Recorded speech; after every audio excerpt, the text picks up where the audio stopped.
Eu gostaria de convidar você a abrir sua Bíblia comigo no Evangelho de Lucas, no capítulo 17. Nós vamos ler os versos 20 e os versos 21. Pode ficar sentado mesmo, à vontade. Diz assim o texto: certa vez, tendo sido interrogado pelos fariseus sobre quando viria o reino de Deus, Jesus respondeu: o reino de Deus não vem de modo visível, nem se dirá aqui está ele, ou lá está, porque o reino de Deus está entre vocês. O reino de Deus, como eu disse, é um dos temas principais das Escrituras Sagradas. O tema sobre o reino de Deus, ele não começa no Novo Testamento. Ele já começa desde os primórdios, desde o início da história de Israel, quando nós começamos a entender e quando Deus se revela como o Senhor da nação do povo judeu. Deus liberta o povo de Israel da escravidão do Egito e lhe dá a sua lei, lhe dá a sua constituição, e dando a sua constituição e libertando o seu povo, ele se torna o rei do seu povo, ele se torna o chefe do seu povo. Israel é a nação cujo Deus é o Senhor. É isso que nós vamos enxergando nas páginas do Antigo Testamento. Logicamente que mais tarde nós vamos ter reis humanos, um período de monarquia que vai surgindo na história de Israel, primeiramente com o rei Saul, depois com o rei Davi, Salomão. Depois o reino se divide, e aí nós temos uma sucessão de 2 reinos, e cada reino tem os seus reis. E é exatamente nesse momento, onde o reino se divide, onde a sociedade começa a se tornar caótica, onde as coisas começam a sair do controle, aparecem os profetas. Os profetas sempre aparecem no momento de caos. Os profetas sempre aparecem quando as coisas começam a sair fora do lugar. E a mensagem dos profetas é uma mensagem de ajuste. Os profetas convidam a nação de Israel, tanto profetas que Deus levanta no Reino do Norte, como profetas que Deus levanta no Reino do Sul, convocando e chamando novamente o povo de Israel, o povo de Deus, ao arrependimento, chamando o povo de Deus a se voltar para o Senhor, chamando o povo de Deus novamente a permitir que o Senhor tenha o domínio e o controle sobre as suas vidas. E é exatamente na literatura dos profetas que começa a surgir o conceito de reino de Deus. Você vai ler o livro do profeta Isaías, e nós temos o livro de Isaías dividido em 3 partes. Temos o primeiro Isaías, o segundo e o terceiro Isaías. O primeiro Isaías do capítulo 1 ao 39, o segundo Isaías do capítulo 40 até o capítulo 50, e do 51 em diante nós temos o terceiro Isaías. E o segundo e o terceiro Isaías, principalmente o terceiro livro de Isaías, começam a aparecer muitas profecias sobre o futuro, sobre o dia em que Deus irá reinar sobre a terra, sobre o dia que Deus exercerá o seu governo sobre este mundo. E se entende por reino de Deus na literatura bíblica exatamente esse momento onde Deus se torna o Senhor, se torna o governante da nação do povo de Deus. O reino de Deus nada mais é do que um momento na história, um momento específico na história, onde Deus governará a terra, onde Deus governará todas as coisas por meio de um rei, por meio de um rei ungido, por meio de um Messias. E esse rei trará justiça, trará paz, trará restauração, trará um novo tempo, trará novos céus, nova terra, um novo momento na história, onde toda essa situação de caos, de desordem, de dor, de angústia que permeia a existência humana, será transformada. O reino de Deus é esse momento final na história, é esse momento ápice na história, onde Deus exercerá o seu governo. E muitas vezes na literatura dos profetas, esse reino aparece com 2 conotações. Muitas vezes aparece como sendo um reinado natural, humano, uma sociedade reconstruída, uma sociedade onde há justiça, uma sociedade onde não existe mais a fome, uma sociedade onde não existe mais a violência, uma sociedade onde não há mais corrupção no governo, uma sociedade onde não existe mais os desajustes, uma sociedade onde as pessoas elas não estão mais invadidas pela angústia, pela dor, pelo sofrimento, uma sociedade nova, uma sociedade de paz. Mas também em outro momento na literatura dos profetas, também aparece que esse reino é um novo momento marcado por uma sobrenaturalidade. Porque principalmente no terceiro livro de Isaías, ali depois do capítulo 60, você começa a ver algumas profecias aonde diz que quem viver menos irá viver 1000 anos. Ou seja, como se fosse uma sociedade onde as pessoas serão permeadas pela imortalidade. Uma sociedade aonde, quando você lê o Novo Testamento, porque para entendermos o reino de Deus, nós precisamos tanto do Antigo como o ensino do Novo Testamento. Você vai perceber que esse novo tempo será marcado pela ressurreição de pessoas que já morreram. Esse novo tempo será marcado por pessoas que irão viver livres do pecado. Então, ao mesmo tempo que a literatura profética apresenta isso como um reino humano, terreno, nós começamos a ter vislumbres de algo sobrenatural. Mas isso não está claro, tão claro no Antigo Testamento.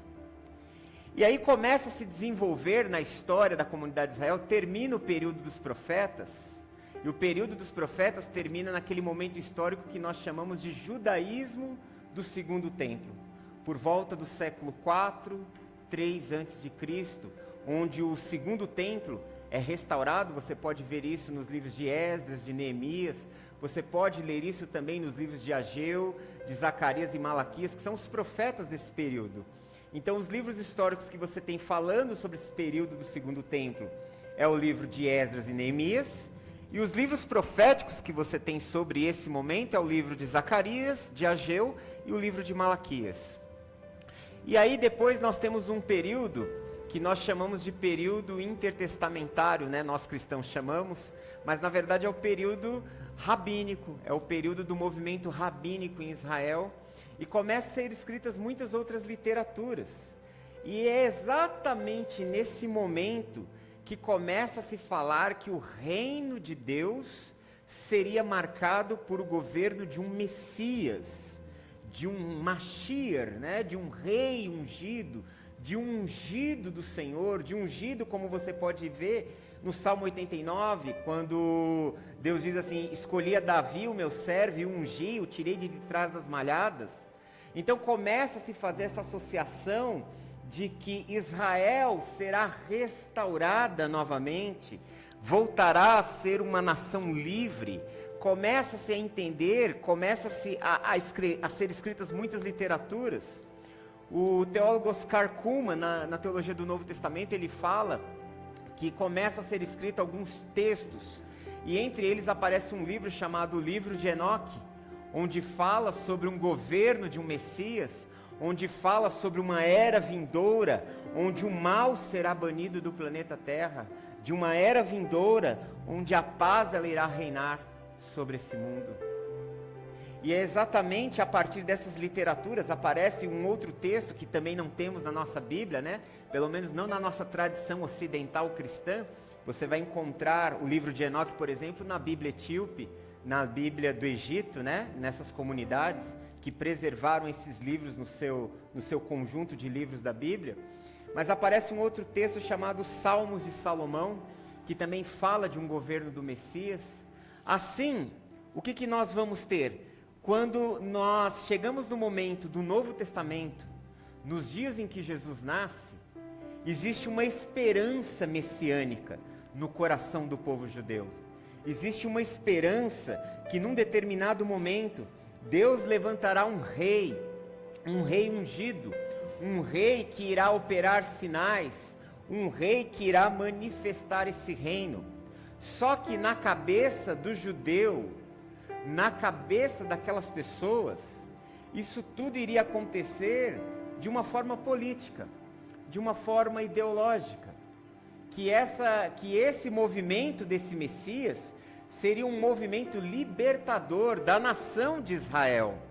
Por isso já havia muitos grupos revolucionários nos dias de Jesus que esperavam esse rei aparecer para que por meio da espada, por meio da guerra, pudesse tomar o poder à força.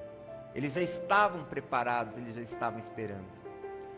Só que aí, o que vai acontecer?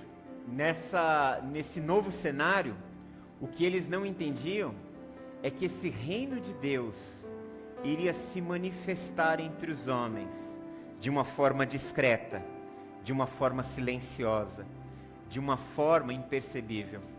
Que o rei que eles esperavam não iria nascer no palácio, que o rei, que o libertador, ele não iria nascer entre a pompa, entre os homens mais ricos, entre os chefes de estados, mas que o rei iria nascer no subúrbio, o rei iria nascer na periferia, o rei iria nascer entre os mais pobres dos pobres, o rei iria estar nascendo e sendo posto numa manjedoura, sendo cuidado numa estrebaria de animais. O rei entraria na história não somente como sendo um homem, mas o rei entraria também como Deus, como sendo Deus único, Deus criador, o Deus todo-poderoso que criou todas as coisas. E isso, inteligência nenhuma, mente humana nenhuma poderia captar. O reino de Deus, ele começa em Jesus. O reino de Deus começa naquilo que nós chamamos da encarnação do Verbo. O reino de Deus começa quando Jesus vem a esse mundo. Nesse momento, nós temos motivos de alegria, de celebração, mas nós temos também um motivo de um profundo temor.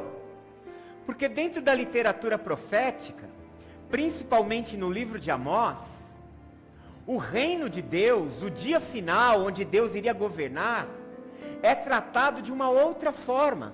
Na literatura de Amós, de Sofonias, de outros profetas, eles trocam o nome do reino de Deus para o dia do Senhor. E o dia do Senhor, na literatura desses profetas, é um dia de juízo. É um dia onde Deus vem acertar as contas com a humanidade. É um dia onde aquele que foi mal, aquele que usou de maldade, de engano, de injustiças, será punido. Que as estruturas do mal serão punidas, que as forças do mal serão banidas, que todo aquele que promove a maldade será julgado e condenado. Na literatura dos profetas, o dia do Senhor aparece com aquela seguinte frase: terrível será esse dia. Então, quando Jesus ele entra na história, quando Jesus nasce, é chegado o reino de Deus, mas também é chegado o dia do juízo de Deus, o dia da prestação de contas de Deus. Teólogos bíblicos chamam isso de um momento escatológico. Às vezes, quando você vai estudar escatologia, você pensa escatologia como uma coisa que vai acontecer lá na frente. Não. O fim dos tempos foi inaugurado no nascimento de Jesus. Quando Jesus entra na história, é marcada a história como sendo o fim dos tempos. Há 2000 anos nós estamos no fim dos tempos. Não sei mais quanto tempo nós teremos pela frente, mas desde quando Jesus entrou na história, nós já estamos vivendo as dores de parto. Nós já estamos vivendo o começo do fim. E quando você lê os evangelhos, você vai perceber que o tema da mensagem de Jesus é o reino de Deus. Primeiramente, você começa vendo João Batista aparecendo nos evangelhos, dizendo: arrependei-vos porque é chegado o reino dos céus. Depois, no capítulo 4, a partir do verso 17, do evangelho a partir do verso, 12, 13, do evangelho de Mateus, no capítulo 4, Jesus aparece também com a mesma mensagem: arrependei-vos porque é chegado o reino dos céus. E aí em Mateus 4,17 o texto diz que Jesus saía pelas sinagogas, por Cafarnaum, pela Galileia, pregando, ensinando, aliás, curando e anunciando o reino de Deus. Então o reino de Deus é o tema da mensagem de Jesus. E é uma outra coisa que a gente talvez nunca parou para prestar atenção. Talvez você nunca ouviu sobre isso. Talvez você sempre pensou que o centro da mensagem de Jesus fosse a salvação e a igreja. Colocamos a igreja como sendo o centro. Mas quando você olha para os evangelhos, tudo que Jesus fala está atrelado ao reino. Toda mensagem é comparada ao reino. Você pode ver que Jesus pergunta, ao que compararei ao reino de Deus? Você tem no capítulo 13 do Evangelho de Mateus uma seção de parábolas chamada de parábolas do reino. Porque o que Jesus veio anunciar? Jesus veio anunciar que é chegada uma era de salvação. Que o momento de Deus tomar as rédeas da história é chegado. E que esse também é um momento final, um momento de juízo. João Batista, ele fala sobre isso, ele fala no capítulo 3 do Evangelho de Lucas, a partir do verso 17, ele usa uma metáfora dizendo assim: aquele que vem após mim, da qual eu não sou digno de desatar as correias das suas sandálias, ele vos batizará com o Espírito Santo e com fogo. E ele fala, ele tem na mão a pá, e ele vai separar o joio, a palha do trigo. E o trigo ele irá guardar no celeiro, mas a palha será queimada com fogo inextinguível. O que essa metáfora quer dizer? O trigo ali representam aqueles que vão aceitar a mensagem de salvação, que vão aceitar o Evangelho de Jesus. Esses receberão o Espírito da vida, o Espírito que nos sela para a salvação. É o trigo que estará guardado, preservado. E a palha serão aqueles que irão rejeitar a mensagem, que serão colocados de lado e serão queimados. Então você vê que o reino de Deus carrega esses dois conteúdos. O conteúdo da salvação e o conteúdo do juízo divino. O reino de Deus é um chamado para que nós venhamos a nos tornar parte dessa nova sociedade, desse novo tempo, desse novo momento na história. E qual é a nossa atitude, qual é o nosso movimento, qual é a nossa participação para entrar no reino de Deus? É o arrependimento. O arrependimento é aquele reconhecimento de que nós não somos donos da nossa própria vida, não somos donos da nossa própria história. O arrependimento é aquele momento onde nós reconhecemos as nossas misérias, onde nós reconhecemos as nossas fraquezas, onde nós reconhecemos os nossos erros, onde nós reconhecemos as nossas incapacidades, e nós reconhecemos que toda vida, que tudo que existe pertence a Deus, e que nós não somos senhores de nós mesmos, mas que a nossa vida, ela só pode ter sentido, ela só pode ter significado em Deus.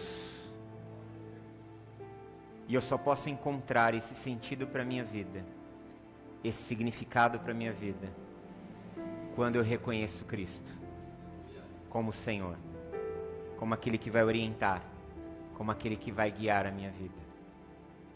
O reino de Deus nos chama para viver um novo caminho. Quando você lê o Evangelho de Mateus, no capítulo 5 a 7, e o pastor Júnior irá tratar uma parte disso na próxima quinta-feira, nós começamos a ver como é a vida e como deve ser aqueles que se tornaram cidadãos do reino de Deus.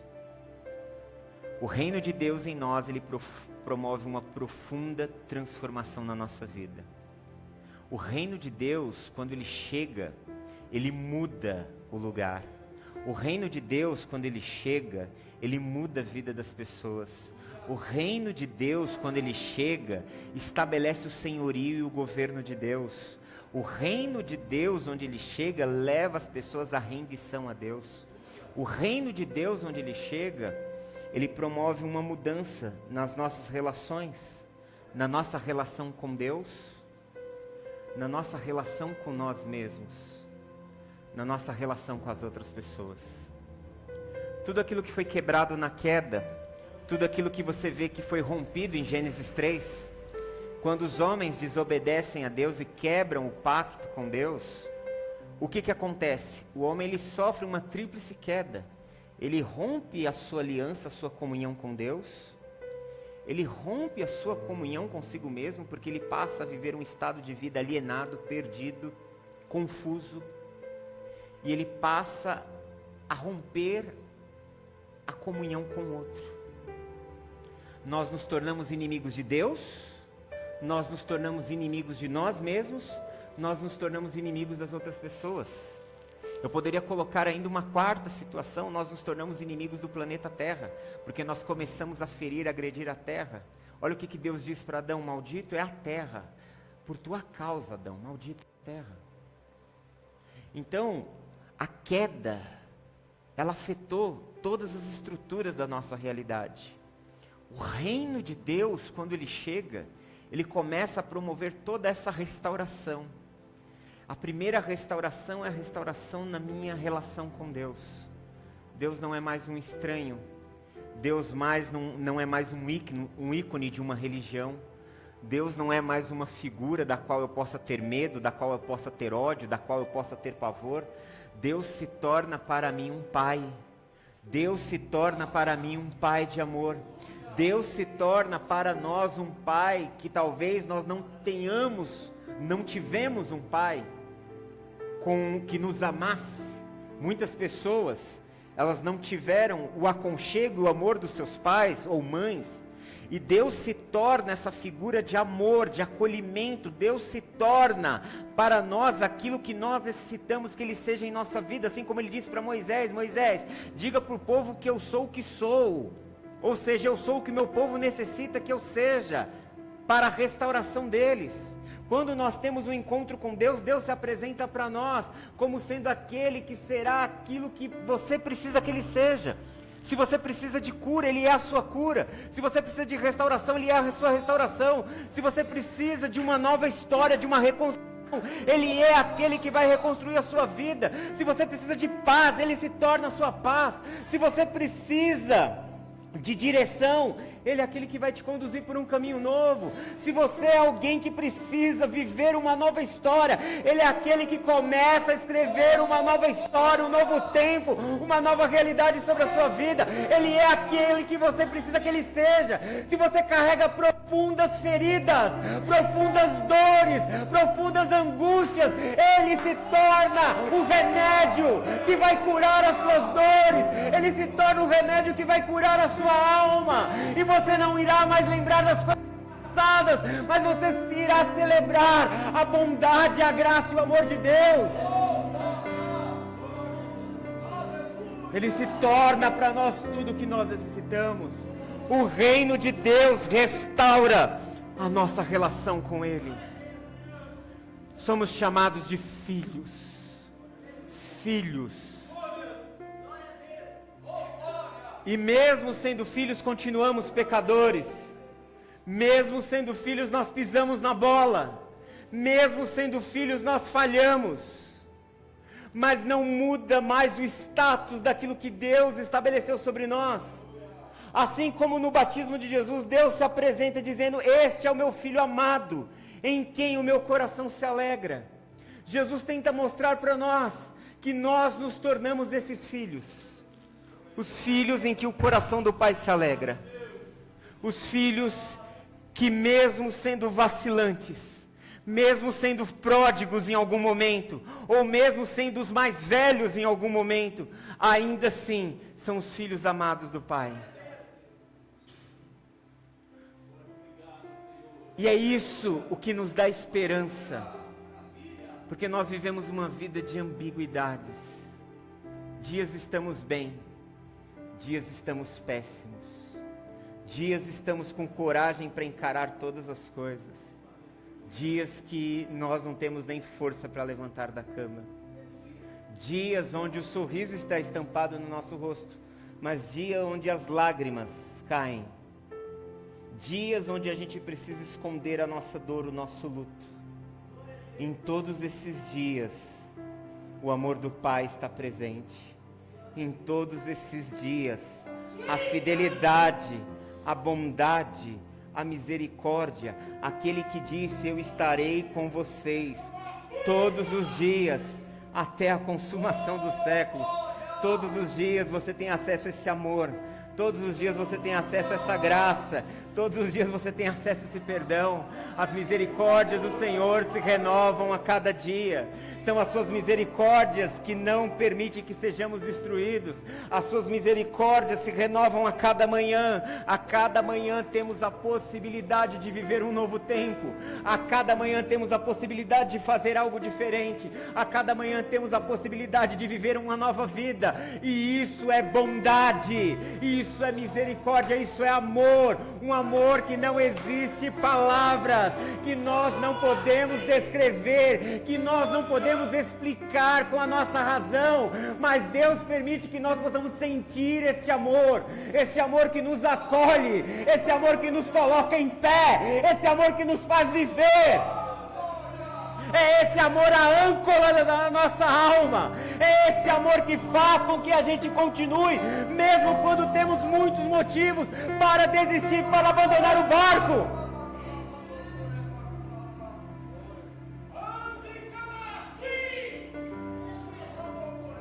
Deus prova o seu amor por nós, diz o apóstolo Paulo, pelo fato de Cristo ter morrido por nós, quando nós ainda éramos pecadores.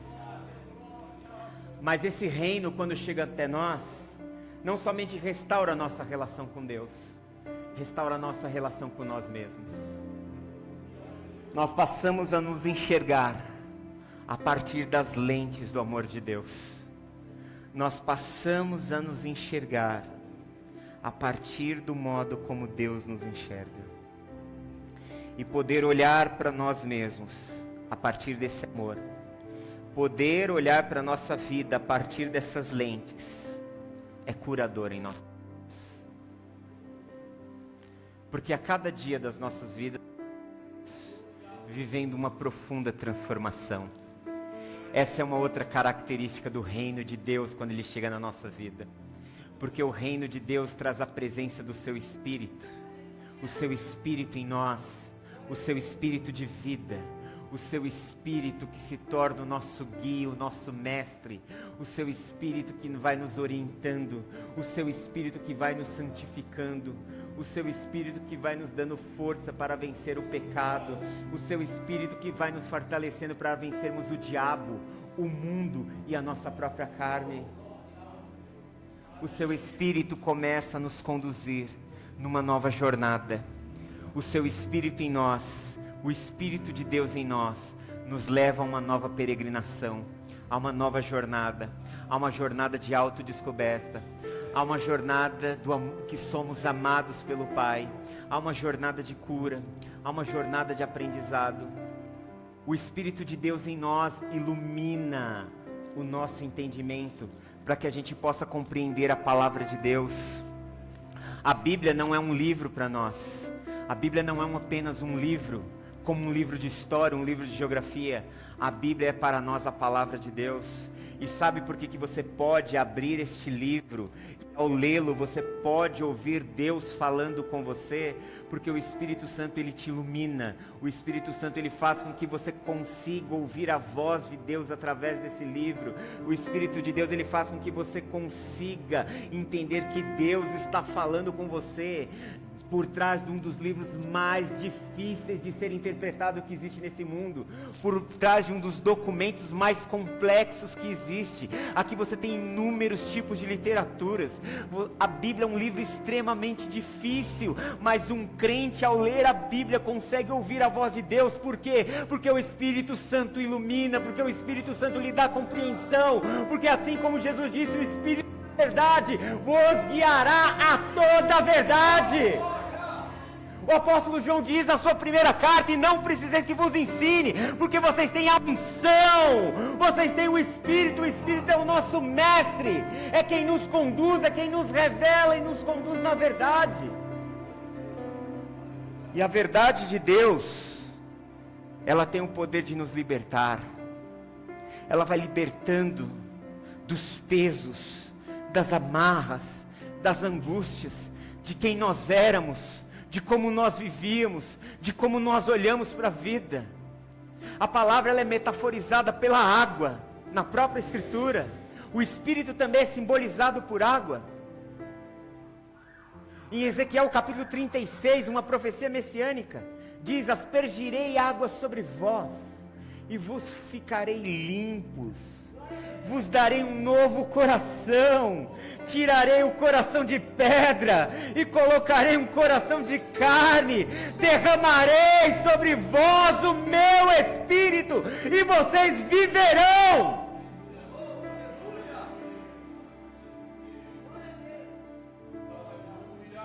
Ele é simbolizado por essa água que nos limpa. Estamos sendo lavados, dia após dia. Estamos sendo curados, restaurados, transformados.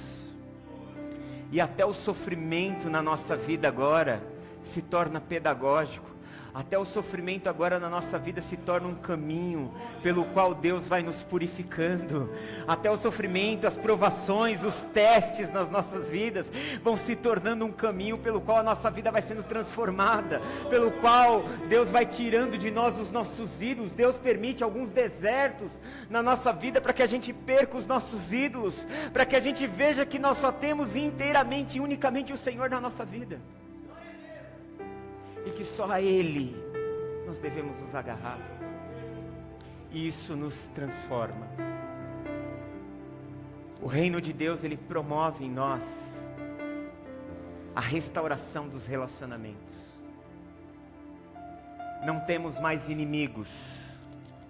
Não temos mais inimigos. Não olhamos mais para as pessoas como nossos adversários. Porque o caminho do reino de Deus, do perdão, é o caminho da não revidação, de não mais pagar o mal com o mal, de não mais devolver na mesma moeda. Mas o reino de Deus nos leva a sofrer muitas vezes as injustiças, confiando que a Deus pertence toda a justiça, porque a sua palavra diz: irai-vos e não pequei, não se põe o sol sobre a vossa ira. Mas a palavra de Deus também diz: a mim pertence a vingança, diz o Senhor, e eu a retribuirei. Então, tudo está nas mãos de Deus. Ele é o juiz que irá julgar todas as causas. Nesse mesmo texto do capítulo 12 de Romanos, onde Paulo diz: olha, a Deus pertence a vingança, ele fala logo em contrapartida: mas no que depende de vocês, se o teu inimigo tiver fome, dele de comer; se tiver sede, dá-lhe de beber; e se tiver nu, o cubras.